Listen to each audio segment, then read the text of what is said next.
ক্রান্তিকালীন সময় খুব বিশেষ ধরনের পরিস্থিতিতে আমরা 2024 অগাস্ট মাসে শেষের দিকে দায়িত্ব নিয়েছে।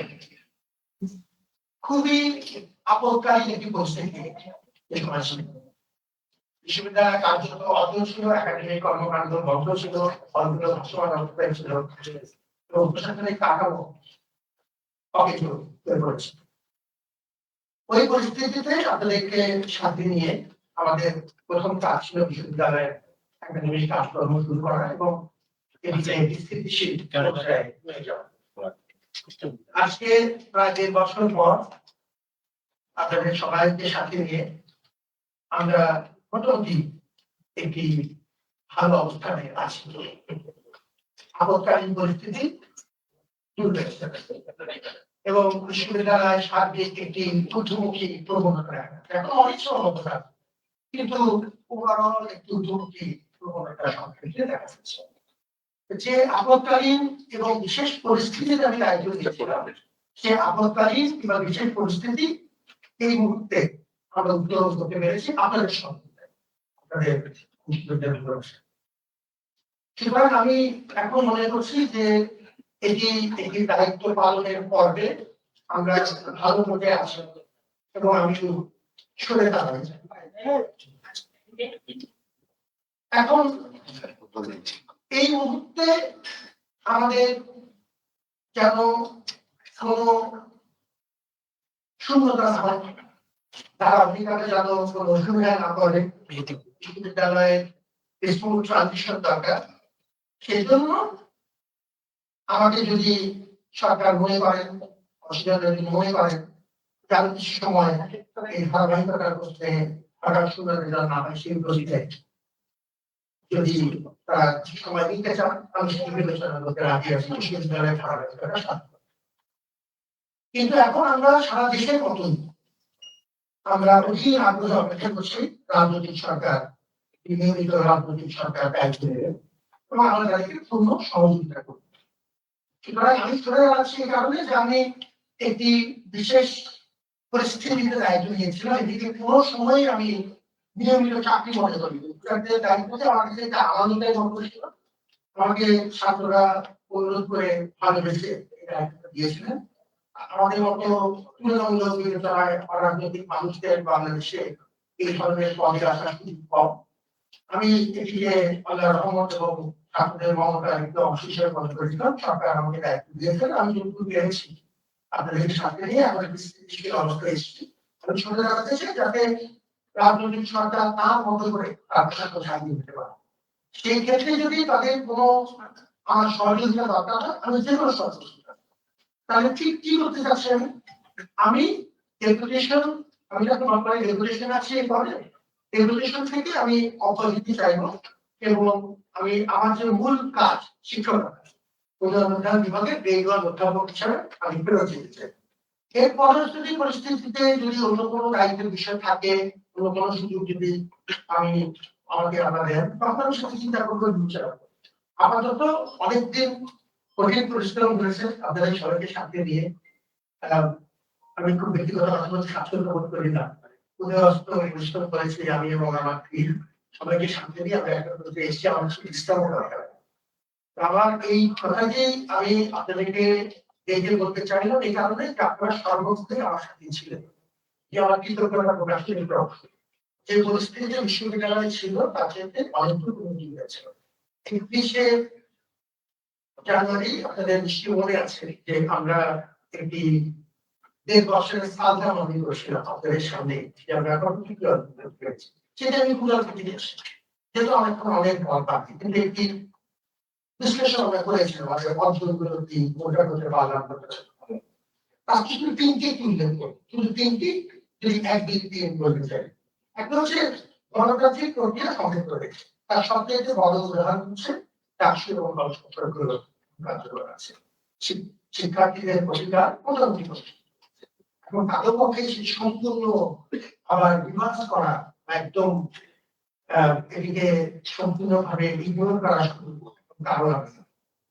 দ্বিতীয় যে বিষয়টি হয়েছে সেটিও গুরুত্বপূর্ণ, সেটি হচ্ছে আমরা এতরকম সীমাবদ্ধতার মধ্যে আমরা আন্তর্জাতিক স্বীকৃতি এবং র্যাঙ্কিং এ ক্রমাগত উন্নতি করেছি। আপনারা জানেন যে টাইমস হাইয়ার আমাদের 200 ধাপের অগ্রগতি হয়েছে। আমাদের বিদেশি ছাত্রের সংখ্যা এখন 160 ভাগ বেড়েছে। অনেক বড় বাকি অগ্রগতি হয়েছে। আমাদের রিসার্চ এবং ফাউন্ডেশনের সংখ্যা দ্রুত বেড়েছে। 2% ওয়ার্ল্ড সায়েন্টিস্ট যে তালিকাটা তৈরি করে সেই তালিকাতে তো আমরা ওভারঅল একটা পর্যায়ে আন্তর্জাতিক শিক্ষা দিয়েছি। তৃতীয় যে কথাটি বলবো সেটি হচ্ছে শিক্ষার্থীদের এবং আমাদের গুরুত্বপূর্ণ অংশীদারদের অবকাঠামোগত উন্নয়নে কিছু কর্মকে লাভ করেছে। বিশ্ববিদ্যালয়ের ইতিহাসে স্মরণকালীন ইতিহাসে আমি এই কথাগুলো খুব বিভিন্ন কথা বলি, যেটা বলি চেষ্টা করি যে আসলে বিশ্ববিদ্যালয়ের স্মরণকালীন ইতিহাসটি সর্ববিভক্ত গল্প এখন বর্তমান পর্যায়ে আছে। শুরু করেছি তাকে আমাদের আবাসনের সমস্যা, আমাদের একাডেমিক ভবনের সমস্যা এবং আমাদের রিসার্চের যে মৌলিক মান নিয়ে যে মারাত্মক অগ্রগতি অনেক এগিয়ে গেছে। আমি 4 থেকে 5 বছরের বিশ্ববিদ্যালয়ে ভালো চিন্তা করি। আমি প্রশাসনের জন্য আমার খুবই মমতা এবং ভালোবাসা বহু কষ্ট করে সবাই সাথে একজন করতে পারে। প্রতিটি আমি এখন ভাবি কি কঠিন পরিস্থিতিতে মানুষ আমার পাশে ছিল এবং প্রত্যেকের সাথে নিয়ে আমরা একটা করতে এসেছি। আমার গভীর তাদেরকে সাথে নিয়ে এই যে বুদ্ধিমতী চ্যানেলটা এটা যেন কোনোভাবে আমরা ব্যাহত না করি, এই প্রবণতা যেন আমরা চিনে রাখতে পারি, সাস্টেইন করতে পারি। এটি হচ্ছে আমাদের সবচেয়ে বড় চ্যালেঞ্জ। এই জন্য আমি সারা দেশবাসীকে ধন্যবাদ জানাচ্ছি যারা আমাদের উপর বিশ্বাস রেখেছিলেন, এই আমানত আমাকে দিয়েছিলেন, আমি উত্তর পেয়েছি আমি করার চেষ্টা করেছি। আমার একদিকে বক্তব্য ছিল এই মুহূর্তে আমি হঠাৎ করে প্রশ্নতা সৃষ্টি করছি না, পদত্যাগ করে চলে যাচ্ছি না। আমি একটা সুযোগ দিচ্ছি আমাদের রাজনৈতিক সরকারকে যে তারা যেন আমাদের সহযোগিতার দায় পরিমাণ আমরা সেটা করবো, তাদের ধারাবাহিকতা বজায় রাখে, তারা তাদের মতো করে সাজিয়ে করেন, কিন্তু ধারাবাহিকতা পুরো রাখা বিশিষ্ট উৎসাহ যেহেতু জাতীয় বিশ্ববিদ্যালয় কোনো নির্দিষ্ট দলের যেতে হবে এবং এই বিশ্ববিদ্যালয়ে যেন ব্যক্তির উপর নির্ভর না করে, এটি যেন আমরা একটি স্থিতিশীল সেটার জন্য আমার একটি বক্তব্য ছিল। আমি সরকারকে অনুরোধ করবো যে আমাকে সম্ভব আমার একটা অগ্রগতি দিয়ে আমাকে আমার শিক্ষকতার মূল কাজ আমার বিভাগে এর মধ্যে যত হঠাৎ উল্লেখযোগ্যতা হঠাৎ কোনো ধারাবাহিকতা ক্ষুণ্ণ না হয় তার জন্য যারা সহায়ক করবে সেটি আমার যদি তারা অনুরোধ করে আমি সেটা আমার একটি বক্তব্য ছিল, আপনারা আমার কাছে সারা দিয়েছিলেন। সেটি হচ্ছে এখন পর্যন্ত তো নির্বাচন হয়নি, নির্বাচন পরশুদিন হবে, তারপর সরকার গঠন প্রক্রিয়া শেষ হতে হতে স্যার 18 ফেব্রুয়ারি লেগে যেতে পারে স্যার। তো আজকেরই কেন স্যার? আর আপনি তো এখন তো আসলে যেই সরকার আপনাকে নিয়োগ দিয়েছে তারাই আজকের দিন পর্যন্ত তারাই ক্ষমতায় আছে স্যার। আপনার যে আহ্বান রাজনৈতিক সরকারের কাছে সেটি তো নির্বাচনের পরে অথবা সরকার গঠনের পরে হওয়ার কথা ছিল, এটা আজকেরই কেন স্যার? প্রথমত হচ্ছে আমি আমার তো নির্বাচন আমি আমার অবস্থান পরিষ্কার করতে চাই আমাদের সরকার কি নিয়ে অবস্থানটা পরিষ্কার করতে চাই। অবস্থানটা হচ্ছে যে আমি সরে দাঁড়ানোর জন্য সম্পূর্ণভাবে প্রস্তুত। তারা তাদের মতো ভাষায় সাজিয়ে চাইলে আমাদের কোনো ভূমিকা প্রয়োজন আছে রাজনীতি, কিন্তু আমি চাই যে এই জাতীয় প্রতিষ্ঠানকে ধারাবাহিকতা সেটি আপনাদের মাধ্যমে আমি মনে করছি এখনই জানানো দরকার। আমি যদি এটি নির্বাচনের পরে হস্তান্তরিত করি তাহলে যেটা মনে হবে যে কোনো কারণে আমার নতুন সরকারের সাথে আমার কোনো অনুমান এটি তো নেই। জেনারেলি একটা বিশেষ পরিস্থিতি এসেছিল, সেই পরিস্থিতিটা এখন আশা করি যে ওই আপদকালীন পরিস্থিতি আর নেই, পরিস্থিতি অগ্রগতি হয়েছে। আমি ওই পরিস্থিতি যেহেতু অগ্রগতি হয়েছে এটি নির্বাচন সাথে সম্পর্কিত না, অগ্রগতি হয়েছে আমি এই ভালো অবস্থা থেকে বিদায় নিচ্ছি। রাজনৈতিক সরকার আসলে আপনি কি সেখানে মৌখিকভাবে জানাবেন চান না স্যার নাকি অব্যাহতি বলতে প্রক্রিয়াটা কেমন? প্রক্রিয়াটা আমি বলেছি একটাই স্ট্যান্ডার্ড প্রক্রিয়া, কিন্তু আমি রেগুলেশন আছে এবং আমি সরকারকে লিখবো আচার্যকে লিখবো যে আমি এই ডেপুটেশন থেকে আমাকে অবগতি দিয়ে আমার মূল পদ উন্নয়ন বিভাগে দিয়ে দেওয়ার উদ্যোগ করে সেটা স্যার আমার সামনে স্যার আমি তো শুরু আজকে সকাল 10টা থেকে ঠিক আছে আমাদের বিশ্ববিদ্যালয় দিয়ে আমি পারাছি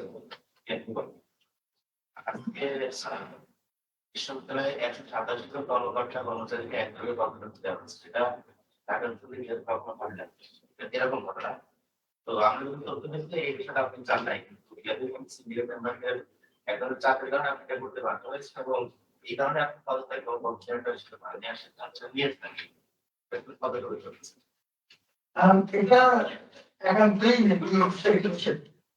আমার প্রতি আপনাদের অনেকেরই গভীর মায়া আছে এটা আমি জানি আমি জন্য কি করবো সেই বিবেচনাতে হয়তো অনেকে মনে করছেন যে আমি হয়তো কোনো চাপে বলে কোনো সিদ্ধান্ত নিচ্ছি কিনা তা জানেন যে আমি সাধারণ মানুষ কিন্তু আমি চাপে নত হওয়ার মানুষ নয় আপনাদের সাথে থাকার কারণে আমার সেই মনোভাব আছে এরকম পরিচালিত হয়নি আমরা একটি জেনারেল সিদ্ধান্ত সরকারের অনেক অফিস স্বীকার করছে যারা বঞ্চিত হয়েছে তাদের জন্য কিছু করা যায় কিনা এখনো কোনো নির্দিষ্ট সংখ্যা কিছু নির্ধারিত হয় সিন্ডিকেট যে কথাটি বলেছে এই আজকে এটা আলোচনা হয় গত সিন্ডিকেট সেটি হয়েছিল যে সরকারের অন্যান্য অনেক দপ্তরের মতোই যদি বঞ্চনার কোনো বিষয় হয়ে থাকে সেটি একবারের জন্য আমরা নির্দিষ্ট সতর্ক সাপেক্ষে এবং 4টি কমিটিতে নিয়ে কাজ করছে একটি কমিটি দেখেছে তাদের এই যোগ্যতা আছে কিনা সতর্ক করে কিনা আরেকটি কমিটি দেখেছে এটা আর্থিক সংস্কার কত বিশ্ববিদ্যালয়ের উপর আর্থিক চাপ হবে কিনা আরেকটি কমিটি দেখেছে আইনের বিষয়টি এবং তারপরে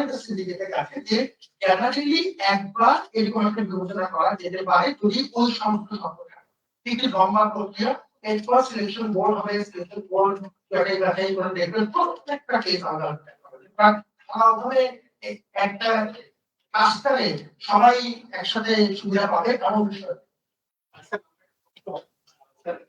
তখন কয়েকটা বিষয় একসাথে আপনি বিশ্ববিদ্যালয় থেকে পাঁচের পদ দিতে চান আর দ্বিতীয়ত হচ্ছে যে এর আগে আমরা চট্টগ্রাম বিশ্ববিদ্যালয়ে দেখেছি যে নিয়োগ নিয়ে বেশ কিছু প্রশ্ন আসছে তার আপনার সময় কতগুলো নিয়োগ হয়েছে তৃতীয় চতুর্থ পাঁচ থেকে সবগুলো যদি আপনি প্রকাশ করে দেন যে এতজন এরা এভাবে এভাবে স্যার তৃতীয়ত হচ্ছে যে পদোন্নতির বিষয়টা যা আসছে তারা বঞ্চিত তাদের লিস্ট প্রকাশ করা হোক স্যার আমরাও দেখি যে তারা আসলে কতটুকু বঞ্চিত স্যার এখানে আমি একটু অ্যাড করি স্যার এই প্রশ্নে স্যার এখানে স্যার আপনি বলেছেন যে বঞ্চনার শিকার হয়েছেন তাদেরকে মূলত স্যার এই বিষয়টা দেওয়া হচ্ছে এই বিষয়ে আমি কমিটির একাধিক সদস্যের সাথে কথা বলেছি তারা এই বিষয়টা নিয়ে কোনো বিবেচনা করেনি একটা মানে আমাদের দীর্ঘ সময় ধরে কর্মকর্তাদের নিয়োগে এক ধরনের জ্যাম সৃষ্টি হয়েছে সেটা জন্য তারা বলছেন যে কাজটা করেছে তাহলে সেক্ষেত্রে স্যার এটা জ্যামটা রোধে যদি স্যার এটা বঞ্চনা হয় তাহলে আসলে স্যার বঞ্চনাটাকে সেই জিনিসটা একটু ক্লিয়ার করুন স্যার যেহেতু আমরা যেটা নিয়ে কথা বলা নির্দিষ্ট প্রক্রিয়া ফলো করে নির্দিষ্ট পদক্ষেপে কাজগুলো হচ্ছে আমি খুব আনন্দের সাথে এই তথ্যগুলো দিতে রাখছি আমরা যে শক্তির উপর টিকে থাকি সেটি হচ্ছে সঠিকতা ভুল করলে পরিষ্কার বলা ভুলেছে ঠিক করলে বলা ঠিক করেছে কোন রকম বাধা লম্বন আমি দেখি এটা পরিষ্কার করা আপনার জানার কথা আপনার যারা আমার সাথে আছে সুতরাং এই তথ্যগুলোর জন্য সব কথা বলবো না একটু ব্যক্তিগত স্বার্থের বিষয়ে আমরা একটা নির্দিষ্ট পদ্ধতি ফলো করে সরকারের প্রেসিডেন্স আছে ক্লিয়ারলি এই ধরনের ক্ষেত্রে একটা বাস বিবেচনা করা সেটির জন্য সিলেকশন বলে করা হবে একটা ওয়ে চিন্তা করা এইটা আপনি যেটা বলছেন কনসার্ন গুলো থাকলে অবশ্যই হচ্ছে আমরা সবাই ঠিক আছে আপনি কিছু কথায় ফিরতে চাচ্ছেন আপনাকে অবশ্যই সাধুবাদ জানাই তবে আপনি একটা কথা বলেছেন যে রাজনৈতিক সরকার যেন তার মতো করে প্রশ্ন গুছিয়ে নিতে পারে জুলাই পরবর্তী বাংলাদেশকে আমরা চাই যেন যোগ্য ব্যক্তিরাই যোগ্য স্থানে বসে আপনাকে ওখানে হয়েছিল যোগ্য বিবেচনা করে আপনি আবার বললেন যে রাজনৈতিক সরকার যারা আসবে ওরা ওদের মতো করে প্রশাসন গুছিয়ে দিবে তাহলে তো দেখা যাচ্ছে একটা সহমর্মিতা বা তাদের একটা পার্সিয়ালিটি কাজ করে এই বিষয়টার জন্য একটা সুযোগ করে দিচ্ছেন কিনা আপনি আগে থেকে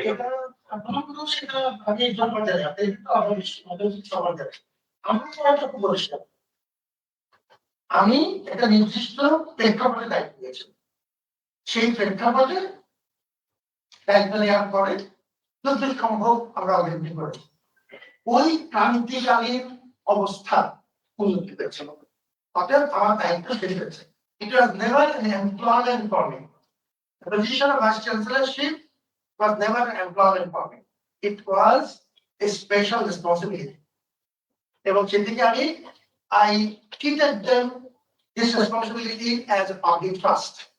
সেই দায়িত্বটুকু আমার মনে হয়েছে যে যেহেতু ক্রান্তিকালীন অবস্থা আপনার নেই, পরিস্থিতি ভালো হয়েছে, আমি আমার দায়িত্ব শেষ করে আমাদের ভুল কাজ ফেরত যেতে চাই। আর আমি আমার বোঝা হয়েছি, আমার বিস্মরণ করেছে। রাজনৈতিক সরকার আসলে পরে কোনো আপনার বিরুদ্ধে কোনো অভিযোগে আপনাকে সরিয়ে দিতে পারে, সেই শঙ্কা আছে কিনা, বা সেই শঙ্কা থেকে আপনি আগেই সরে যাচ্ছেন কিনা? এখানে তো যদি এই প্রশ্ন আমি তো জানি না, এখন পর্যন্ত একটা ইনাফ ফেয়ারনেস একটা কথা বলতে হবে যে আমি রাজনৈতিক দলগুলোর কাছ থেকে সহযোগিতা পেয়েছি, তারা না বললে তাদের প্রতি অভিযান করেছে। আমি বিশ্ববিদ্যালয়ের সাথে বিএনপি প্রধানের কাছে গিয়েছি, জামাতের প্রধানের কাছে গিয়েছি, এনসিপি প্রধানের সাথে কথা বলেছি। তারা প্রত্যেকে আমাকে অসাধারণ সম্মান দেন, অসাধারণ সম্মান দেন প্রত্যেকবার। তারা খুব ভালো মতোই জানে যে ওটা রাজনীতি মানুষ না, কিন্তু তারা আমার সম্মান দেখতেছে। ডাকসুই বলেন বা তার আগে পরিস্থিতিটা বলেন, 11 মাসের যে প্রস্তুতি, কোন রকম বড় মাপের এই সংঘাত চক্রপাত হয়নি। কারণ আমাদের রাজনৈতিক সংগঠনগুলো এবং ছাত্র সংগঠনগুলো মোটামুটি ভাবে একটা পরিণতি বোধ বজিয়ে রেখেছেন এবং সহনশীলতা দেখিয়েছেন। এটি আমার প্রতি তাদের একটি বড় উপহার, এবং আমি তাদের প্রতি গভীরভাবে কৃতজ্ঞ। আমি এই কথাটা বলে শেষ করতে চাচ্ছিলাম যে বহু মানুষের অবদান আছে আমাদের এই কঠিন সময়ে। তখন আমি মাঝে মাঝে ছোট করে চিন্তা করি যে কি কঠিন সময় আমরা অতিক্রম করেছি, আমরা রহমতের মানুষের ভালোবাসায়। আমি অনেক মানুষের কাছে আমার এসএমটি সাংবাদিকের কথাই বলেছি, বিশেষ করে ডাক্তারি সময়ে সাংবাদিকরা যে মনিটরিং এর দায়িত্বটা পালন করেছে, সেটি পুরো প্রক্রিয়াটাকে একটা গ্রহণযোগ্যতা এবং বিশ্বাসযোগ্যতা দিয়েছে। তার মধ্যে আমার গভীর পরিবার আছে। যে সাংবাদিক দায়িত্ব পালন করতে গিয়ে মারা গিয়েছিলেন, আমি এখনো, এবং এটা আমি এখান থেকে বলছি, তার কোনো দোয়া নেই, কোনো কঠিন ব্যাপার। আমি এখনো মনে করি যে রাজনৈতিক দলগুলো একটা সম্পূর্ণ অরাজনৈতিক মানুষকে যতটুকু সহযোগিতা করা সম্ভব তারা করেছে। এটা যদি বলি যে কলেজে তো মনে হবে, এখন পর্যন্ত এরকম আমাকে দেয়নি, বরং বিপরীতটা হয়েছে। আমি আমাকে বলে এটা বলি না, আজকে সেটা হঠাৎ আজকে 2-3 ঘন্টা বুঝতে আমি এটা আমি জানাবো, যাতে এটা মনে না হয় যে কোনো রাজনৈতিক সরকারের প্রতি বিরূপ হয়ে তারা আমার প্রতি বিরূপ হয়েছে চলে যাচ্ছে। আমি আমার দায়িত্ব যে মাপটাকে বিকৃত দিয়েছিলাম, আমার বিবেচনা সেই মাপটাকে অর্জিত করেছিলাম। আমি বিদায় করছি। স্যার, আপনি বলেছেন যে এখনো আপনি সরে যাবেন না, সেটা কিন্তু এখনই যাবেন না, যদি অনুরোধ করে নির্বাচিত সরকার আসার আগ পর্যন্ত থাকবেন। যদি কোনো নির্বাচিত সরকার এসে যদি কন্টিনিউ করতে বলে আপনাকে, তো কন্টিনিউ করবেন কিনা বলেন? এটাও ভাব জটিল প্রশ্ন, কিন্তু সেটা সময় দিতে হবে। আমি আপাতত আমি ধারাবাহিকতা রাখতে চাই। সবাই মিলে রক্ত পানি করে বিশ্ববিদ্যালয় একটা করতে এসেছে, হঠাৎ সরে যাবে সেটা আমি করবো, কিন্তু এরপরে কি হবে আমি খুব সেটা করতে চাই। সবাই কাজে